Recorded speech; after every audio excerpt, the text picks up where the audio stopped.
कोल्हापूर आणि हातकणंगले लोकसभा मतदारसंघात प्रचंड चुरस निर्माण झाली। हातकणंगले लोकसभा मतदारसंघात स्वाभिमानी शेतकरी संघटनेचे नेते राजू शेट्टी, शिवसेनेचे धैर्यशील माने, ठाकरे गटाचे सत्यजित पाटील यांच्यात तर कोल्हापूर लोकसभा मतदारसंघात खासदार संजय मंडलिक विरुद्ध महाविकास आघाडीचे शाहू महाराज छत्रपती यांच्यात लढत होत आहे। राज्यात सर्वाधिक चर्चेत असणारी ही लोकसभा निवडणूक आहे। अशातच गेल्या 30 दिवसापासून प्रचाराचे रान उठले या दोन्ही मतदारसंघात जनाधार कोणाच्या बाजूला असणार हे आत्ताच सांगणं कठीण बनले। दोन्ही मतदारसंघात शेवटच्या 4 दिवसात मोठे अंडरकरंट तयार झाले असून त्याचा फटका महिनाभर तयारी करत असलेल्या मातब्बर उमेदवारांना देखील बसण्याची शक्यता आहे। आणि नेमका हा अंडरकरंट काय आहे तेच आपण या व्हिडिओमध्ये पाहणार आहोत। नमस्कार, मी भारती आणि तुम्ही पाहताय बोलहट्टे। हा अंडरकरंट तयार होण्यामुळे महिनाभर प्रचाराच्या निमित्तानं गावून गाव पिंजून काढणाऱ्या उमेदवारांना शेवटच्या 2 दिवसाची रणनीती आणि डावपेच धोका देऊ शकतो याची शक्यता निर्माण झाली। सुरुवातीच्या काळात स्वाभिमानी शेतकरी संघटनेकडून माजी खासदार राजू शेट्टी यांनी महाविकास आघाडीच्या पाठिंब्यावर निवडणूक लढवण्याची तयारी दर्शवली होती।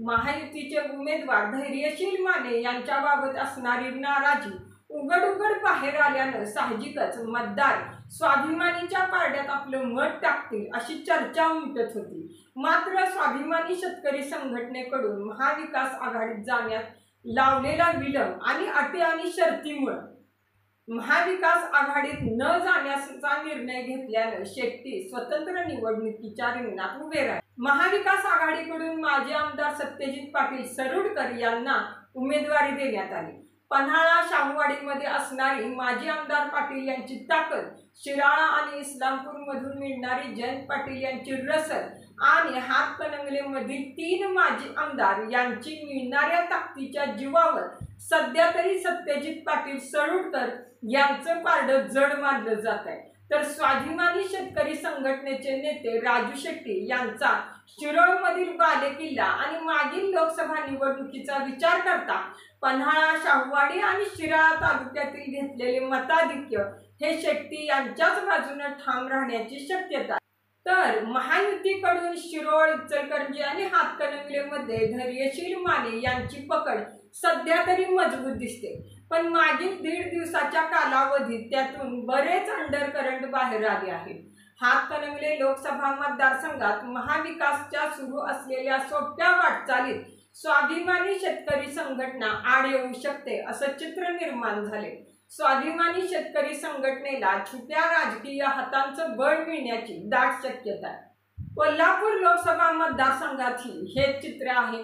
सुरुवातीच्या काळात महाविकास आघाडीचे उमेदवार शाहू महाराज यांनी घेतलेली प्रचारातील आघाडी महत्त्वपूर्ण होती। मात्र महायुतीकडून संजय मंडलिक यांचं नाव जाहीर झाल्यानंतर महायुतीतील वरिष्ठ नेत्यांचे मंडलिक यांच्या बाजूने लावलेलं बळ तितकंच महत्त्वपूर्ण आहे। शिवाय मुख्यमंत्री एकनाथ शिंदे यांनी या मतदारसंघात 3 वेळा दौरा करत ठिय्या मांडला। नाराजांची मनं वळवण्यास मुख्यमंत्री यशस्वी झाले का हे येत्या 4 तारखेला कळेल। मात्र सध्या गादीच्या मानपानावरून सुरू झालेले राजकारण राधानगरीच्या पाण्यापर्यंत येऊन पोहोचले।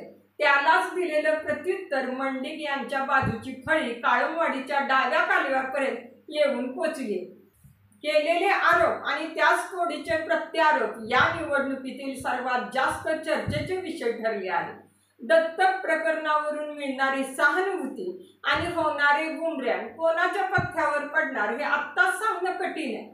करवीर आणि दक्षिणमध्ये शाहू महाराज छत्रपती यांना मताधिक्य असेल असा अंदाज व्यक्त केला जात आहे, तर उत्तर आणि राधानगरीमधून दोघेही समसमान असतील असा तर्क राजकीय तज्ज्ञांकडून लावला जात आहे। तर महायुतीतील खासदार संजय मंडलिक हे चंदगड आणि कागलमधून मताधिक्य घेतील असा अंदाज लावला जात आहे। मात्र करवीर, चंदगड, राधानगरी आणि कागलमधील राजकीय परिस्थिती पाहता पुढील विधानसभा निवडणूक डोळ्यासमोर ठेवून महायुतीतील आणि महाविकास आघाडीतील कोणता नेता गेम खेळणार हे देखील महत्त्वाचं आहे। याबद्दल तुम्हाला काय वाटतं जरूर कमेंटमध्ये व्यक्त व्हा आणि बोलहट्टे या आपल्या YouTube चॅनेलला नक्की सबस्क्राईब